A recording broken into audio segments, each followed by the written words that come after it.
RSS का पूरा नाम राष्ट्रीय स्वयंसेवक संघ है।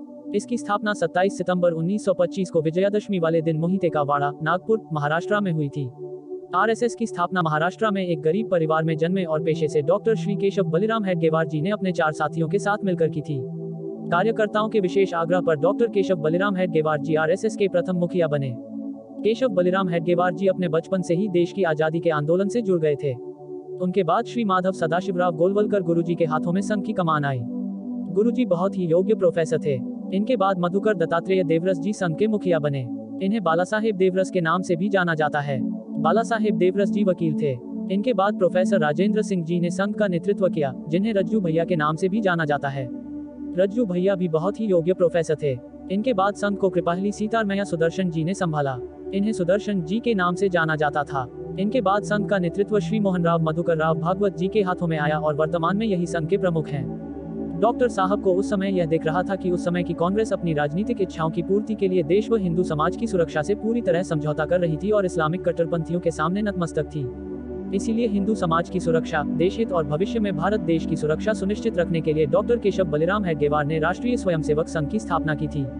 मुख्य रूप से श्री राम व श्री कृष्ण को आरएसएस अपना आराध्य मानता है और आदर्श के रूप में आरएसएस द्वारा स्वामी विवेकानंद, छत्रपति शिवाजी महाराज, वीर सावरकर आदि के विचारों का अनुसरण किया जाता है।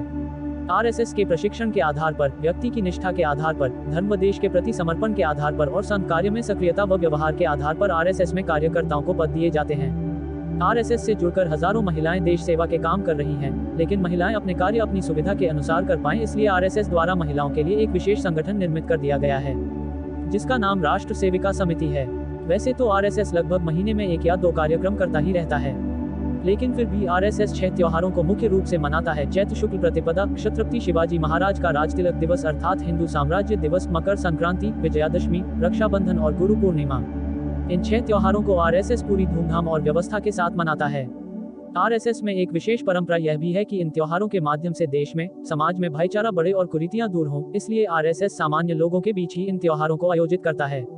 निष्कर्ष रूप में हम यह कह सकते हैं कि आरएसएस के कार्यकर्ता भी सामान्य इंसान ही हैं, इसलिए कुछ गलतियां उनसे भी होती होंगी, लेकिन फिर भी वर्तमान स्वार्थ भरी दुनिया में आरएसएस के करोड़ों कार्यकर्ता जिस तरह समाज सेवा के काम करते हैं, वो मानवता की दृष्टि से सच में सराहनीय है।